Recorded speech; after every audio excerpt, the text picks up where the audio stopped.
नमस्कार, मैं एक बार फिर हाजिर हूँ एक और कंप्लीट आईपीओ एनालिसिस की वीडियो के साथ, जिसमें हम बात करेंगे मोनोलिथिस इंडिया लिमिटेड आईपीओ के बारे में। इस वीडियो में हम देखेंगे कि ये कंपनी करती क्या है, इसके फाइनेंशियल्स को एकदम डिटेल में देखेंगे, इस कंपनी की वैल्यूएशन क्या है, इसमें जीएमपी कितना चल रहा है और हमें इस आईपीओ में लिस्टिंग गेन देखने के कोई चांसेस हैं या फिर नहीं। इन सभी चीज़ों को मैं आपको एकदम डिटेल में एक्सप्लेन करूंगा। तो आप इस वीडियो को एंड तक जरूर देखना, क्योंकि जो इनसाइट्स आपको यहाँ पर मिलेंगे वो और कहीं भी नहीं मिलेंगे। तो चलिए शुरू करते हैं। बात करें कुछ बेसिक आईपीओ डिटेल्स के बारे में, तो ये एक एसएमई आईपीओ है जिसका ओपनिंग डेट 12 जून को रखा गया है और ये आईपीओ 16 जून को क्लोज हो जाएगा। इस आईपीओ का इशू बैंड प्राइस है 135 से 143 रुपीज। फेस वैल्यू इसका 10 रुपए है और इसका लॉट साइज 1000 शेयर्स का है। कंपनी पूरा का पूरा फ्रेश इशू कर रही है, जिसका मतलब है कि आईपीओ का पूरा पैसा कंपनी की ग्रोथ में लगेगा। इस आईपीओ का टोटल साइज है 82 करोड़ का और इसमें कंपनी 57,36,000 शेयर्स इशू करेगी। इस आईपीओ का लिस्टिंग एनएससी के एसएमई प्लेटफॉर्म पर होगा और अलॉटमेंट की जो डेट है वो 17 जून को है और लिस्टिंग 19 जून को होगी। अब बात करें लॉट साइज की, तो अगर आप एक रिटेलर हो तो आपको मिनिमम और मैक्सिमम एक ही लॉट अप्लाई करने का मौका मिलेगा, जिसमें आपको 1000 शेयर्स मिलेंगे और आपका जो इन्वेस्टमेंट अमाउंट है वो 1,43,000 है। वहीं अगर आप एक एचएनआई हो तो आप 2 लॉट के लिए अप्लाई करोगे मिनिमम, और इसमें आपको 2000 शेयर्स मिलेंगे और आपका जो इन्वेस्टमेंट का अमाउंट है वो 2,86,000 होगा। अब बात करें आईपीओ से पैसे जो आएंगे उसको कंपनी यूज कहाँ पर करेगी। तो सबसे पहले कंपनी 16.5 करोड़ का एक नया मैन्युफैक्चरिंग सेटअप बनाएगी ताकि वो अपने प्रोडक्शंस को और बढ़ा सके। साथ ही साथ कंपनी 28 करोड़ के आसपास अपने ही एक सब्सिडरी मेटलर्जिका इंडिया प्राइवेट लिमिटेड में इन्वेस्ट करेगी।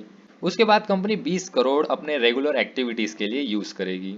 अब बात करें कंपनी की बैकग्राउंड के बारे में, तो कंपनी 2018 में प्राइवेट लिमिटेड से शुरू हुई और नवंबर 2024 में पब्लिक लिमिटेड में कन्वर्ट हो गई। कंपनी का हेड ऑफिस और मैन्युफैक्चरिंग वेस्ट बंगाल के पुरुलिया में होता है। अब बात करें कंपनी करती क्या है, तो देखो कंपनी का मेन प्रोडक्ट है रैमिंग मास। अब ये रैमिंग मास क्या है, तो मैं इसको टेक्निकल लैंग्वेज में ना समझा के आपको सिंपल लैंग्वेज में समझाऊं तो आप समझो कि एक बर्तन है और इस बर्तन के अंदर आपको गर्म स्टील या फिर आयरन का जो लिक्विड होता है उसको रखना है। तो आप अगर आप इसको नॉर्मली रखोगे तब तो वो बर्तन पिघल जाएगा। तो इसके लिए रैमिंग मैश को यूज किया जाता है, उस बर्तन के चारों तरफ लगा दिया जाता है। कंपनी के रॉ मटेरियल्स की बात करूं तो वो बिहार, झारखंड और एमपी से आता है। मोनोलिथिस इस कंपनी में अलग क्या है, तो देखो कंपनी ना अपने कस्टमर्स को फर्नेंस टाइप्स के हिसाब से अलग अलग प्रोडक्ट्स के ग्रेड्स बना के देती है। फिर उसके बाद कंपनी ना अपने कस्टमर्स को रिटेन करके बहुत अच्छे तरीके से रख पाती है, जिसकी वजह से कंपनी का 61% रेवेन्यू उनके रिपीट क्लाइंट से ही आता है। और एक अच्छी चीज़ है कि कंपनी अपना ज़्यादातर मैन्युफैक्चरिंग ऑटोमेशन पे रखती है, जिसकी वजह से ह्यूमन एरर्स होने के चांसेस एकदम ना के बराबर हैं। अब बात करूँ फाइनेंशियल्स की, तो देखो रेवेन्यू जो है ना वो पिछले 2 सालों के अंदर 133% से बढ़ा है। जो रेवेन्यू पहले 41 करोड़ का था वो रेवेन्यू 2024-25 में 97 करोड़ का हो गया। इसका रीज़न ये है कि कंपनी ने अपने कस्टमर बेस को बढ़ा लिया है और रिपीट ऑर्डर्स पर ज़्यादा ध्यान दे रही है। प्रॉफिट ग्रोथ की बात करूँ तो प्रॉफिट ग्रोथ भी 2 सालों के अंदर ट्रिपल हो गया है, 4.5 करोड़ से 2024-25 में 14.49 करोड़ पहुंच गया। इसका रीजन है कि कंपनी ने अपने मार्जिन्स को बेटर कर लिया है, ऑपरेशंस में काफी एफिशिएंसी लाई है और ऑटोमेशन पर काम करती है। नेटवर्थ भी पिछले 1 सालों के अंदर ऑलमोस्ट डबल हो गया है और जो बोरोविंग्स है वो भी बढ़ी हैं। अब एक सवाल आता है कि जो रेवेन्यू और प्रॉफिट है वो आखिरकार बढ़ क्यों रहे हैं। तो देखो जो रेमिंग मास है उसकी जो डिमांड है स्टील इंडस्ट्री में वो काफ़ी ज़्यादा बढ़ रही है। इसकी वजह से कंपनी रेमिंग मास ही तो उनका मेन प्रोडक्ट है, जिसकी वजह से उनके प्रॉफिट्स और रेवेन्यू भी बढ़ रहे हैं। उसके बाद कंपनी अपने कस्टमर्स को कस्टमाइज्ड और हाई क्वालिटी प्रोडक्ट्स ऑफर करती है, जिसका रिजल्ट हमें उनके रेवेन्यू में दिख रहा है कि 60% रेवेन्यू उनका एग्जिस्टिंग क्लाइंट से ही आता है।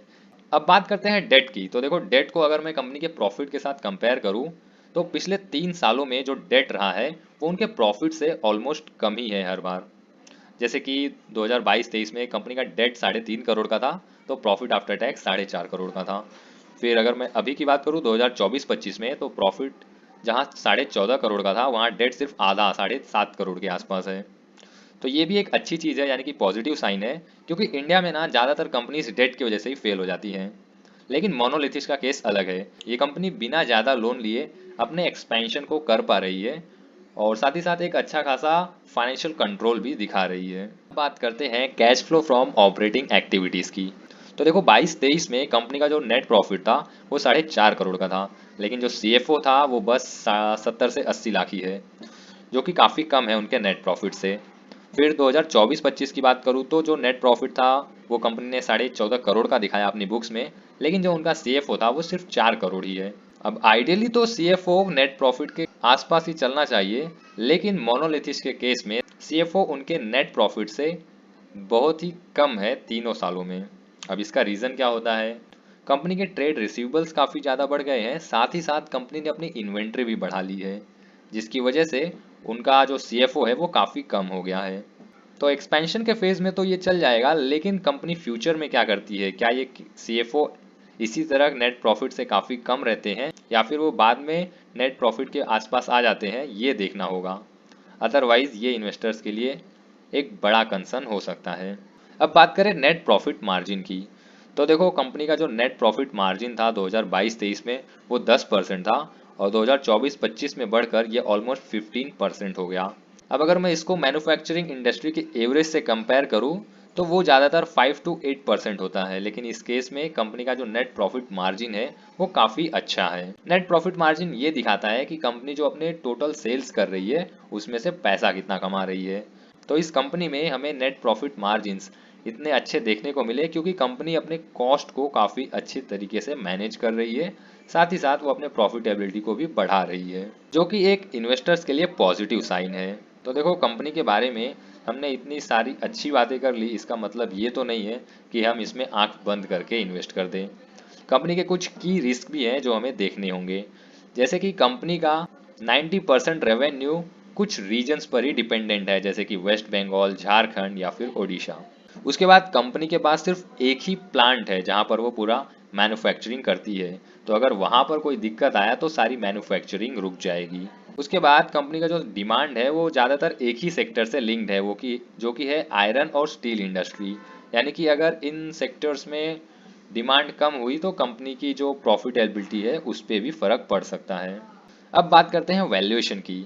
तो कंपनी का 52% का कैगर रहा है और जो 3 साल का नेट प्रॉफिट है वो 222 का कैगर रहा है। वैसे मैं आपको बता दूं कि अगर कोई भी कंपनी का रेवेन्यू ग्रोथ 50% से ज़्यादा है और अगर वो 20 के पी पर आती है तो उसको काफ़ी अट्रैक्टिव वैल्यूड बोला जा सकता है। अब बात करूं लॉन्ग टर्म इन्वेस्टर्स के लिए क्या ये कंसिडरेबल है, तो हम इसको बोल सकते हैं लॉन्ग टर्म इन्वेस्टर्स के लिए कंसिडरेबल है, क्योंकि इसमें जो ग्रोथ है वो काफ़ी ज़्यादा है और फिलहाल फेयर प्राइसिंग भी हमें देखने को मिल रही है। लेकिन उनका क्या जो लोग सिर्फ इसमें जीएमपी के लिए आ रहे हैं। तो देखो फिलहाल अगर मैं बात करूँ जीएमपी की तो इसका 28 रुपीज़ का जीएमपी चल रहा है, जो कि इशू प्राइस का ऑलमोस्ट 20% है और पिछले 5 दिनों में मैंने नोटिस किया तो इसका ट्रेंड अपवर्ड्स था। इस आईपीओ को लिस्टिंग गेन देना होगा ना, तो एक चीज़ आप नोटिस करना, इसमें स्टार्टिंग के आईपीओ ओपन होते ही स्टार्टिंग के 2 दिनों के अंदर ऑलमोस्ट 9 से 10 गुना सब्सक्रिप्शन आता है या फिर नहीं।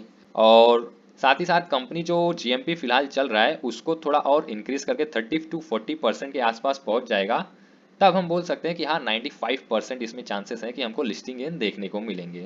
अब एक डिस्क्लेमर मैं आपको देना चाहता हूँ कि ये जो एनालिसिस था वो पूरा पास्ट डेटा और मार्केट ट्रेंड को देखते हुए लिया गया है। इस एनालिसिस में मैंने अपने कुछ पर्सनल ओपिनियंस भी शेयर किए हैं, तो अगर आप इसमें कोई इन्वेस्टमेंट का डिसीजन बना रहे हो तो उससे पहले आप अपना खुद का एक बार रिसर्च जरूर कर लेना। साथ ही साथ आपको नेक्स्ट वीडियो किस टॉपिक पर देखना है ये भी कमेंट कर दीजिए।